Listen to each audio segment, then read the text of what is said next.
Hi, thanks for tuning in. Darlene here with Unmaking a Mess, and it is Sunday, May 26th. You can find me online at unmakingamess.com, on my Facebook page, Unmaking a Mess, titled the same, on YouTube as well. So definitely please give me a click to share and subscribe. I appreciate it all. Stick with me here. This video is probably going to take maybe about 20 minutes or 25 minutes or so. And I did write it about a week ago. And so I'm reading from my online blog, Unmaking a Mess. And so you'll see me diverting my eyes a little bit. And speaking of eyes, as I was practicing this and practicing the sound, I had to take a look at my face here. And wow, I can really tell that I'm tired. I actually was sick a couple of days ago, and it was definitely God's way of telling me that I had met my quota on energy and I had to take a day off to just literally sit on my chair and relax and do nothing else. So I think this kind of ties into a little bit of what I wrote here, although this was about a week ago, and I'll continue to update as things happen. I do have another piece of written work after this that I look forward to recording for you. So definitely look me up. I do have a podcast as well, Unmaking a Mess. So lots of unmaking messes around here. I guess that's the reason why I started this blog, to just kind of like go over all the things that happen in my life, and hopefully others can learn from them, kind of be guided to maybe not making the same mistakes I did, and just really lean on God. It's something that I've really had to learn over the course of time. And this is going to get into a little bit of how, even though you want to have things go just right, sometimes that's just not how it's going to happen for you. It's our way of handling things on our own and not really tuning into what God wants for us. And that's really difficult because, learning things the hard way always sets us back. So before I continue to take up any more time on this intro, let me just get started here. So this one is called Timely. I've been having quite full days recently. Lots of things happening, from a very sick cat to a broken fridge, a broken camera, and removing and liquidating tons of stuff in my home. It reminded me, as I was going through all this cleaning and organizing, I felt like a pregnant mother that was nesting in preparation for a new baby. And in a way, I guess I was kind of doing that, because my college daughter was coming home for the summer, and we had to move all of her stuff from her apartment into our house. And our house is positively not big. It consists of 4 bedrooms with 3 closets. And so we have to be very effective, very creative when it comes to storing everything. And that really does mean liquidating on almost like a regular basis, almost like biannually. But anyway, also with all the broken things that have been happening in the typical Darlene financial world, as soon as I got something paid off, something else broke. To me, that told me, at least I know that God is still working in my life and that He continues to rescue me. Because even though it's great to have something paid off and then something breaks, at least I know that now I don't have 2 things that are attacking my budget. For the most part, it doesn't always work that way, but quite honestly, it actually does. So I cannot totally complain. This is life. It is what it is, and how I respond to it is what makes me so different now. Moreover, I have made time to eat differently and exercise regularly. It feels really good as I've lost some unwanted pounds, and it really does help me mentally. It raises my confidence. Most of all, I see how it changes the way I react around my girls.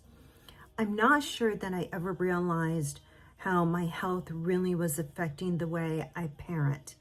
Of course it does. The way we take care of ourselves affects so many other things surrounding us.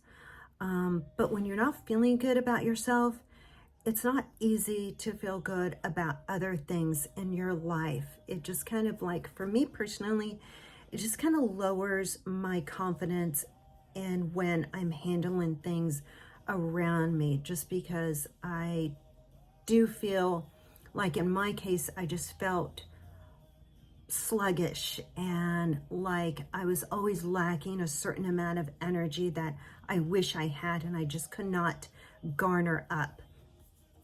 You know, parenting is one thing. Parenting as a single one person has its own challenges. And for me, I noticed that when I am taking care of myself, I speak differently to my girls. I laugh more often. I joke with them more often. Best of all, I listen differently and respond more concisely with them in a way that I believe lets them know I do know what it's like to be young and make mistakes. And, it's not an exact science, Parenting is never fully predictable and able to be planned out so that we do it right each time something comes up. But when I think about it, I do know for sure that when I'm sober and taking care of myself, I am a better parent. Another obvious revelation, I'm more focused, and I know that my daughters see this. Even they respond to me differently. Changing my nutrition habits feels so good. There are still many times that I want to cave in on certain snacks, fried foods, or even a sip of wine or beer. But at this point, until I meet my weight goal, I want to stick with being disciplined. And yeah, I said a glass of wine or a beer because, yeah, I know I am very much sober, and I'll never go back to the person I was that spent more time wondering when the next drink was or trying to find reasons to drink. I'll never go back to that. And so, to me, being sober also means just changing the whole behavior aspect to alcohol. So even now, with a few light beers in my refrigerator, I still resist. I love the feeling of clarity. And so that's super important to me as, I wake up and try to manage so much in my day. It's really important that I really keep a super clear mind.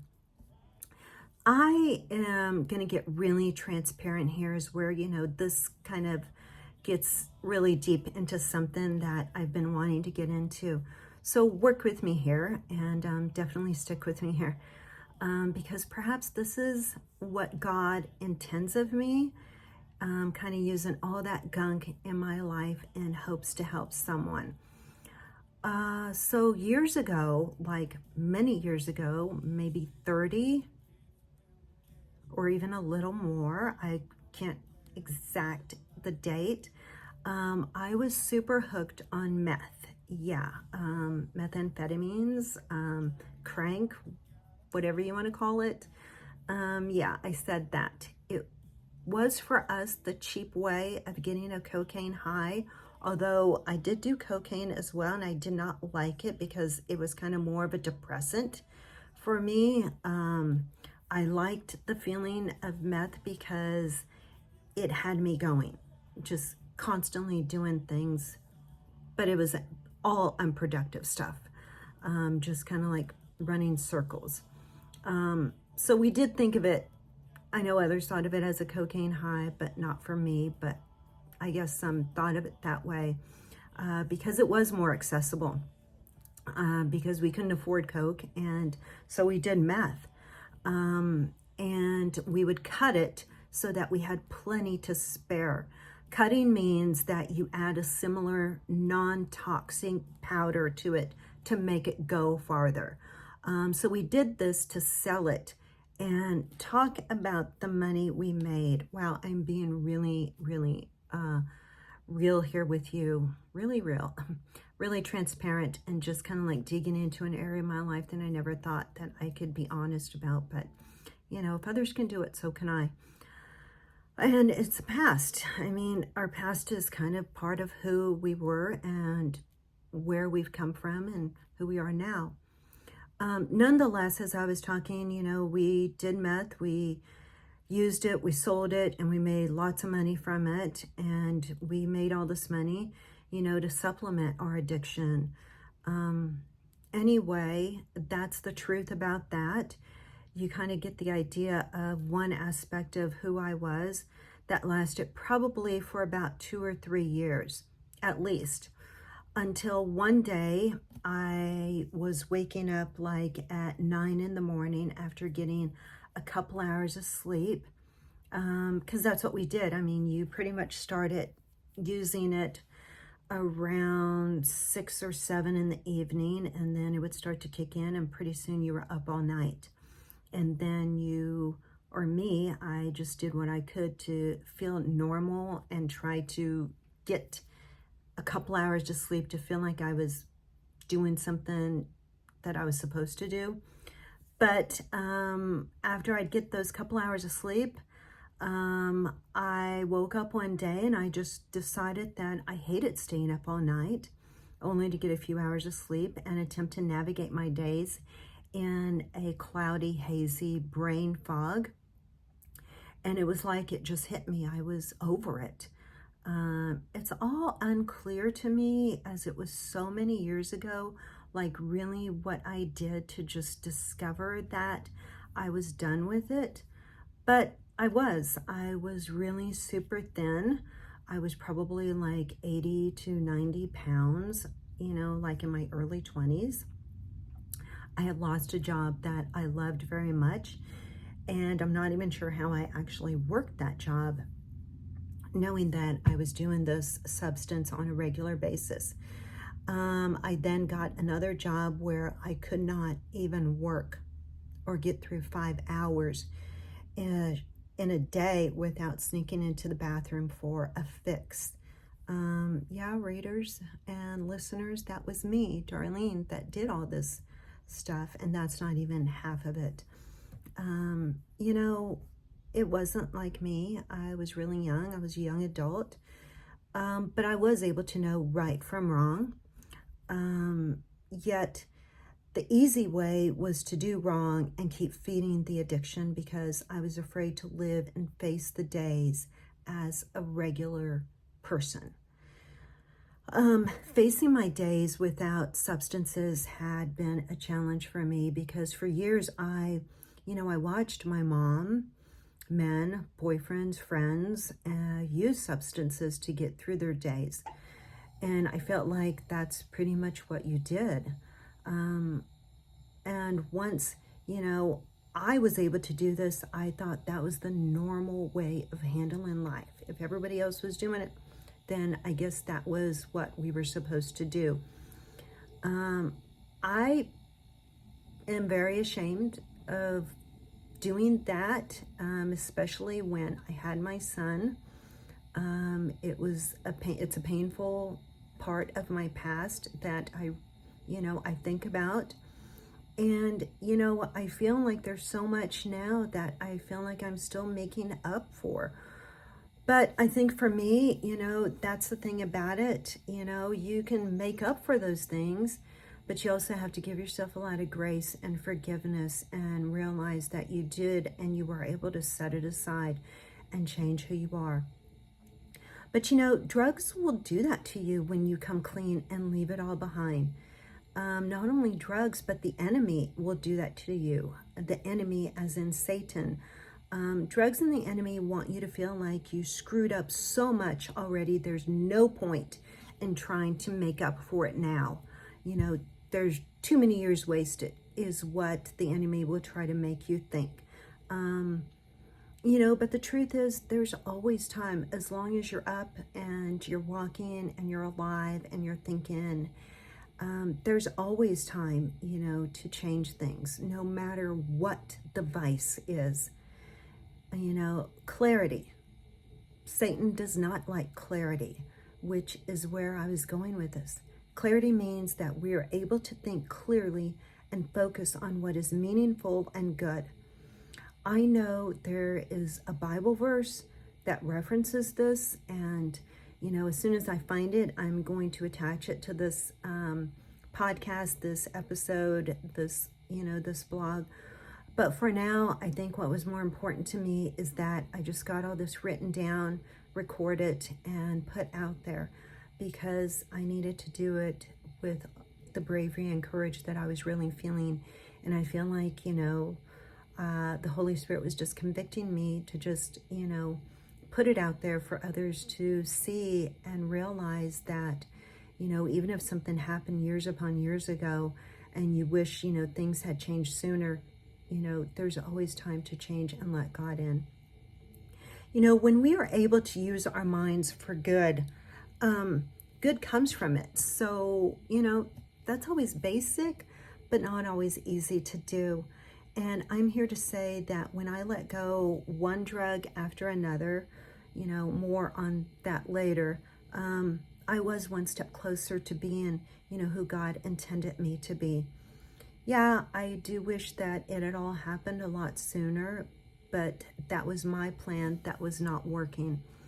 If God was showing me ways to get free back then, I overlooked it, and with too much pride and weakness, I just continued on the path that I felt was right for me. Now I know, and I'm late in life knowing this, but at least I'm able to do it. So I tell you, find your purpose and listen intently to what God is trying to tell you and what he is trying to express to you and the reasons why.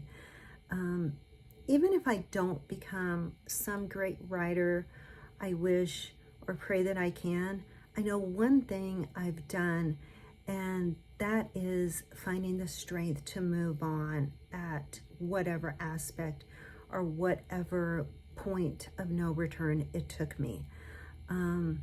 So press on, for whatever reason that you can find, even in the smallest minute reason, even if it's, getting tired of very little sleep, even if it's, looking at yourself in the mirror and seeing the dark circles under your eyes and tired of seeing that. Press on and know that you are absolutely so able to do this with Christ by your side. For my own well-being, and better yet for my children, I want to demonstrate that to them, that I am capable. I don't do the drugs now, but life still comes with a lot of challenges that I have to really dig into and find the reasons to continue to work hard to be healthy and live a good, thriving, vibrant life as God intends me to do. And so the other thing is, I don't want my daughters or my son to repeat those cycles, because they can be repeated. When I saw those cycles happening, I was the one that was at mercy of repeating them, even though I probably could have been stronger at the time. But now is the time, and so I got to focus on the now. I don't want to do that, and nor would you. So please work on that and realize that if I'm capable, absolutely so are you. So let's unmake some messes. I love you all, and I'm praying for you. Seek God's wisdom and ask him to come into your heart, and realize with him it is absolutely possible. And with that, that is Transparent Darlene, digging into something I never thought I would send out there in the world. But here I am now. So very thankful for the way God has worked in my life. And I want him to work in your life as well too. So love you guys. Take care. I've got some work to do outside, and yeah, I will see y'all later. Thanks.